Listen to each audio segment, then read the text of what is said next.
ಹಾಲಿನ ದರದಿಂದ ಹಿಡಿದು ಆಲ್ಕೋಹಾಲ್ ದರದಿಂದ ಹಿಡಿದು ಎಣ್ಣೆ, ಬೇಳೆ, ಅಕ್ಕಿ ಏನೇ ತಗೊಳ್ಳಿ ಎಲ್ಲದರಲ್ಲೂ ಬೆಲೆ ಏರಿಕೆ. ಈ ಬೆಲೆ ಏರಿಕೆಯನ್ನು ವಿರೋಧಿಸಿಯೇ ಅಧಿಕಾರಕ್ಕೆ ಬಂದ ಕಾಂಗ್ರೆಸ್ ಸರ್ಕಾರ ಇವತ್ತು ಅದೇ ಬೆಲೆ ಏರಿಕೆಯನ್ನು ತನ್ನ ಕ್ಲೋಸ್ ಫ್ರೆಂಡ್ ಮಾಡಿಕೊಂಡು ಈ ಹಂತದಲ್ಲಿ ಇವತ್ತು ಹಾಲಿನ ದರ ಜಾಸ್ತಿ ಮಾಡಿ ರೈತನ ಪರವಾಗಿ ಅಂತಾರೆ. ರೈತನ ಪಂಪ್ಸೆಟ್ ಹಾಕ್ಸ್ಕೋಬೇಕು ಅಂದರೆ 2-3 ಲಕ್ಷ ದುಡ್ಡು ಕೊಡಬೇಕು ಅನ್ನೋ ಥರ ಮಾಡಿಟ್ಟಿದ್ದಾರೆ. ಇದನ್ನು ಕೇಳೋರು ಯಾರೂ ಇಲ್ಲ. ವಿರೋಧ ಪಕ್ಷದವ್ರು ಬಿಡಿ, ನಾನು ಅದೇ ಹೇಳ್ತಾರೆ, ಫುಲ್ ಡಿಸೇಬಲ್ ಆಗ್ಬಿಟ್ಟಿದೆ. ಅದ್ರಲ್ಲಿ ಏನೂ ಇಲ್ಲ. 4 ದಿನ ಕಿರ್ಚಾಡ್ತಾರೆ, ಸುಮ್ಮನಾಗ್ತಾರೆ ಅಷ್ಟೇ. ಅವ್ರಿಗೆ ಗೊತ್ತಾಗ್ಬಿಟ್ಟಿದೆ ಅವರು ಒಳಗಿನ ಬಣಗಳ ಗಲಾಟೆಯನ್ನು ಸರಿ ಮಾಡ್ಕೊಂಡ್ರೆ ಸಾಕಾಗ್ಬಿಟ್ಟಿದೆ ಅವ್ರಿಗೆ. ಬೇರೇನು ಬೇಡ. ಈಗ ಜನರ ಮೇಲೆ ಈ ಹಂತದಲ್ಲಿ ಬರೆ ಎಳ್ಕೊಂಡು ಹೋಗ್ತಾ ಇದ್ದರೆ ಜನ ಸುಧಾರಿಸ್ಕೊಳ್ಳೋದು ಹೇಗೆ, ಜನ ಬದುಕೋದು ಹೇಗೆ? ಎಲ್ಲಾದರೂ ಸಂಬಳ ಜಾಸ್ತಿ ಆಗ್ತಿದೆಯಾ? ಇಲ್ಲ. ಯಾರ್ದಾದ್ರೂ ದುಡಿಮೆಯಲ್ಲಿ ಜಾಸ್ತಿ ಆಗ್ತಿದೆಯಾ? ಇಲ್ಲ. ಯಾಕಂತಂದರೆ ಇದು ಭಿಕ್ಷೆ ಅಲ್ಲದೆ ಇನ್ನೇನು ಅಲ್ಲ. ಯಾಕಂತಂದರೆ ಕೊಡಿ, ನಿಮಗೆ ಅದಕ್ಕೆ ರೇಟ್ ಜಾಸ್ತಿ ಮಾಡ್ತಿದ್ದೀವಿ ಕೊಡಿ, ಇದಕ್ಕೆ ರೇಟ್ ಜಾಸ್ತಿ ಮಾಡ್ತೀವಿ ಕೊಡಿ, ಅದಕ್ಕೊಂದು ಫಿಕ್ಸ್ ಮಾಡಿಬಿಡ್ತೀವಿ ಪ್ರೈಸ್, ಅದನ್ನು ಕೊಡಿ ಇದನ್ನು ಕೊಡಿ ಅಂತ ಹೇಳಿ ಯಾರ ಹತ್ರನೂ ಬಿಡ್ತಾ ಇಲ್ಲ.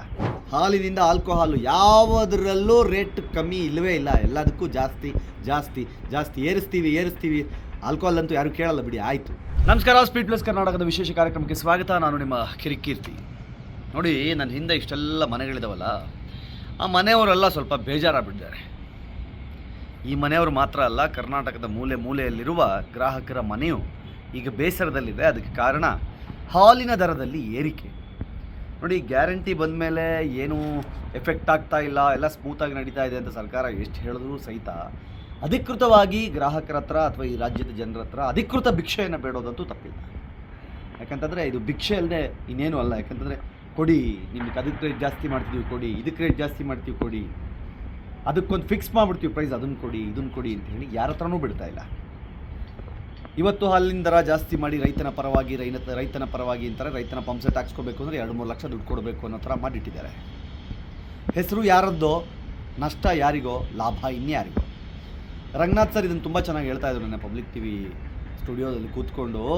ಇವ್ರುಗಳು ಹೇಗಾಗಿದ್ದಾರೆ ಅಂತಂದರೆ, ಮಾಡಬೇಕು ಅಂದಷ್ಟು ಲೂಟಿ ಮಾಡಿ ಯಾರೋ ಕಂತ್ರಿಗಳ ಸೆಂಟ್ರಲ್ ತಿನ್ನೋಕ್ಕೋಸ್ಕರ ಗ್ರಾಹಕನನ್ನು ಮೂಲೆಗೆ ತಳ್ಳಿ ಬಿಸಾಕ್ಬಿಟ್ಟಿದ್ದಾರೆ. ಅಟ್ ದ ಸೇಮ್ ಟೈಮ್ ರೈತನಿಗೆ ಕೊಡ್ತೀವಿ ಅಂತ ಹೇಳಿ ರೈತನ ಹೆಸರಲ್ಲಿ ಕೋಟಿ ಹೊಡಿತಾ ಇದ್ದಾರೆ ಅಂತ.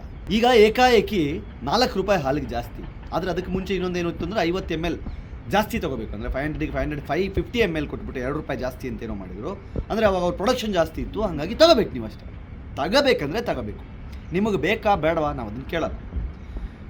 ಇವಾಗ ರೇಟ್ ಜಾಸ್ತಿ ಮಾಡಬೇಕು, 50 ml ಕಟ್ ಮಾಡ್ತೀವಿ, ಅದರಲ್ಲಿ 2 ರೂಪಾಯಿ ಕಟ್ ಮಾಡ್ತೀವಿ, ಪ್ಲಸ್ 4 ರೂಪಾಯಿ ಜಾಸ್ತಿ ಮಾಡ್ತೀವಿ. ಅಲ್ಲಿ 46 rupees normal blue colour cover ಬರುತ್ತಲ್ಲ ಆ ಮಿಲ್ಕ್, 46 ರೂಪಾಯಿಂದ 58 ರೂಪಾಯಿವರೆಗೆ ರೇಂಜ್ ಇವತ್ತು ಮಿಲ್ಕ್. ಮೊಸರು ಮೇಲೂ 4 ರೂಪಾಯಿ ಜಾಸ್ತಿ. ಹಿಂಗ್ಸಾಮಿ ಬದುಕೋದು ಜೀವ. ನಿಮ್ಮ ಮನೆ ಹೆಣ್ಮಕ್ಳಿಗೆ 2,000 ಕೊಡ್ತೀವಿ, ನಿಮ್ಮ ಮನೆ ಹೆಣ್ಮಕ್ಳಿಗೆ 2,000 ಕೊಡ್ತೀವಿ ಅಂತೇಳಿ 2,000 ರೂಪಾಯಿ ಹೆಚ್ಚು ಕಮ್ಮಿ ಮೊದಲ 5 ದಿನಕ್ಕೆ ಖಾಲಿ ಆಗಿಬಿಡುತ್ತೆ ಒಬ್ಬ ಮಿಡಲ್ ಕ್ಲಾಸ್ ಮನೆಯಲ್ಲಿ. ಹಂಗೆ ಮಾಡಿಟ್ಬಿಟ್ಟಿದ್ದಾರೆ. ಹಾಲಿನಿಂದ ಆಲ್ಕೋಹಾಲು ಯಾವುದರಲ್ಲೂ ರೇಟ್ ಕಮ್ಮಿ ಇಲ್ಲವೇ ಇಲ್ಲ. ಎಲ್ಲದಕ್ಕೂ ಜಾಸ್ತಿ ಏರಿಸ್ತೀವಿ. ಆಲ್ಕೋಹಾಲ್ ಅಂತೂ ಯಾರು ಕೇಳಲ್ಲ ಬಿಡಿ. ಆಯಿತು, ಬಿಯರ್ಗೆ ಜಾಸ್ತಿ ಮಾಡ್ತೀರಾ ಮಾಡಿ, ವಿಸ್ಕಿ ಜಾಸ್ತಿ ಮಾಡ್ತೀರಾ ಮಾಡಿ, ಅದಕ್ಕೇನು ಬಂದು ಬೀದಿಗೆ ಬಿದ್ದು ಹೋರಾಟ ಮಾಡೋಕ್ಕಾಗಲ್ವಲ್ಲ, ಯಾರು ಮಾಡಲ್ಲ. ಓಕೆ. ಆದರೆ ಹಾಲು ಪ್ರತಿದಿನ ಎದ್ದ ತಕ್ಷಣ ಮಗುವಿಗೆ ಬೇಕು, ಆಫೀಸ್ಗೆ ಹೋಗೋ ಗಂಡನಿಗೆ ಕಾಫಿಯ ರೂಪದಲ್ಲಿ ಬೇಕು, ಪಾಯಸ ಮಾಡೋ ಅಜ್ಜಿಗೆ ಪಾಯಸಕ್ಕೆ ಹಾಕುವ ಹಾಲು ಬೇಕು, ಪ್ರಸಾದ ಮಾಡುವಾಗ ಹಾಲು ಬೇಕು,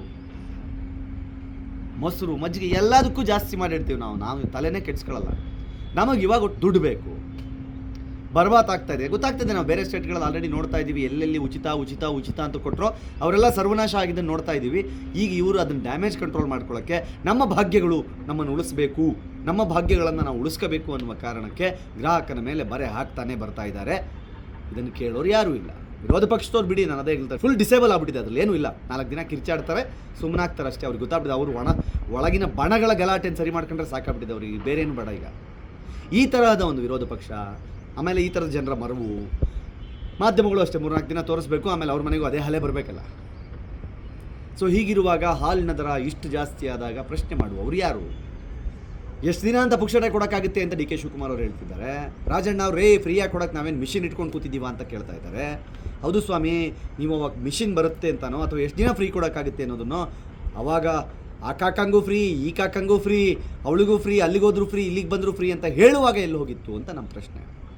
ಜನರನ್ನು ಭಾಗ್ಯದ ಹೆಸರಿನಲ್ಲಿ ನಂಬಿಸಿ, ಒಂದರ್ಥದಲ್ಲಿ ಅವ್ರನ್ನ ಯಾಮಾರಿಸಿ ಈಗ ಜನರ ಮೇಲೆ ಈ ಹಂತದಲ್ಲಿ ಬರೆ ಮೇಲೆ ಬರೆ ಎಳ್ಕೊಂಡು ಹೋಗ್ತಾ ಇದ್ದರೆ ಜನ ಸುಧಾರಿಸ್ಕೊಳ್ಳೋದು ಹೇಗೆ, ಜನ ಬದುಕೋದು ಹೇಗೆ? ಎಲ್ಲಾದರೂ ಸಂಬಳ ಜಾಸ್ತಿ ಆಗ್ತಿದೆಯಾ? ಇಲ್ಲ. ಯಾರ್ದಾದ್ರೂ ದುಡಿಮೆಯಲ್ಲಿ ಜಾಸ್ತಿ ಆಗ್ತಿದೆಯಾ? ಇಲ್ಲ. ಬಟ್ ಖರ್ಚು ವೆಚ್ಚಗಳ ಲೆಕ್ಕದಲ್ಲಿ ಬಂದಾಗ ಅವಾಗೆಲ್ಲ ಮಂತ್ ಎಂಡಲ್ಲಿ ಖಾಲಿ ಆಗ್ತಿದ್ದ ದುಡ್ಡು ಇವತ್ತು 20ನೇ ತಾರೀಕಿಗೆ ಖಾಲಿ ಆಗ್ತಾ ಇದೆ. ಅದಕ್ಕೆ ಕಾರಣ ಬೆಲೆ ಏರಿಕೆ, ಬೆಲೆ ಏರಿಕೆ, ಬೆಲೆ ಏರಿಕೆ. ರಿಜಿಸ್ಟ್ರೇಷನ್ನಿಂದ ಹಿಡಿದು ರೈತನ ಪಂಪ್ಸೆಟ್ನ ಮೀಟ್ರಿಂದ ಹಿಡಿದು ಹಾಲಿನ ದರದಿಂದ ಹಿಡಿದು ಆಲ್ಕೋಹಾಲ್ ದರದಿಂದ ಹಿಡಿದು ಎಣ್ಣೆ, ಬೇಳೆ, ಅಕ್ಕಿ ಏನೇ ತಗೊಳ್ಳಿ ಎಲ್ಲದರಲ್ಲೂ ಬೆಲೆ ಏರಿಕೆ, ಬೆಲೆ ಏರಿಕೆ, ಬೆಲೆ ಏರಿಕೆ. ಈ ಬೆಲೆ ಏರಿಕೆಯನ್ನು ವಿರೋಧಿಸಿಯೇ ಅಧಿಕಾರಕ್ಕೆ ಬಂದ ಕಾಂಗ್ರೆಸ್ ಸರ್ಕಾರ ಇವತ್ತು ಅದೇ ಬೆಲೆ ಏರಿಕೆಯನ್ನು ತನ್ನ ಕ್ಲೋಸ್ ಫ್ರೆಂಡ್ ಮಾಡಿಕೊಂಡು ಈ ಹಂತದಲ್ಲಿ ಜನರನ್ನು ಸುಲಿಗೆ ಮಾಡ್ತಾ ಇದ್ದರೆ ಇದನ್ನು ನೋಡಿ ಸುಮ್ಮನಿರುವುದು ಹೇಗೆ? ಇದನ್ನು ಒಪ್ಪಿಕೊಳ್ಳುವುದು ಹೇಗೆ? ಬೆಲೆ ಏರಿಕೆಗೂ ಒಂದು ಮಿತಿ ಬೇಕಲ್ವೇ? ಜನಸಾಮಾನ್ಯನ ಪಾಕೆಟ್ಗೆ ನೇರವಾಗಿ ಪಿಕ್ ಪಾಕೆಟ್ ರೂಪದಲ್ಲಿ ಕೈ ಹಾಕಿದರೆ ಜನ ಮುಂದೆ ಸುಮ್ಮನೆ ಬಿಡ್ತಾರಾ ಅನ್ನೋದೇ ಪ್ರಶ್ನೆ. ನೋಡ್ತಾ ಇರಿ ಸ್ಪೀಡ್ ಪ್ಲಸ್ ಕರ್ನಾಟಕ. ಇದು ನಿಮ್ಮಿಂದ ನಿಮಗಾಗಿ, ನಿಮಗೋಸ್ಕರ. ನಿಮಗೇನು ಅನ್ನಿಸ್ತು ಇದ್ರ ಬಗ್ಗೆ ಕಮೆಂಟ್ ಮಾಡಿ ಹೇಳಿ ಅಂತ ಹೇಳ್ತಾ ಮುಗಿಸ್ತಾ ಇದ್ದೀನಿ. ನಮಸ್ಕಾರ. Speed plus Karnataka.